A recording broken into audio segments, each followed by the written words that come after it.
តាមរយៈការជួយអភិវឌ្ឍវិស័យវិវកម្មដោយយើងបង្កើតកម្មវិធីសិក្សាសម្រាប់សាលាបច្ចេកទេសខ្ញុំចូលចិត្តដោយសារស្រឡាញ់និងចូលចិត្តការចិញ្ចឹមដោយសារចង់ថ្ងៃទៅមុខចង់បើកការចិញ្ចឹមខ្លួនឯងនិងស្វែងយល់បន្ថែមពីការផលិតផល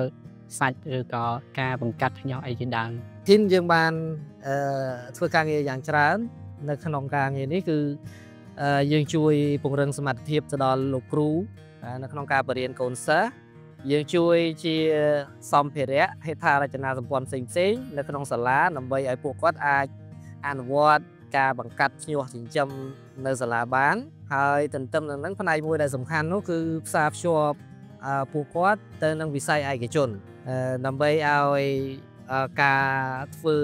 ចងក្រងកម្មវិធីសិក្សានេះស្របទៅតាមតម្រូវការរបស់វិស័យឯកជនចង់ទៅធ្វើការកន្លែងគេដើម្បីស្វែងយល់សិក្សាបន្ថែមបន្តមកទៅបើកកិច្ចស្ថានភាពនេះ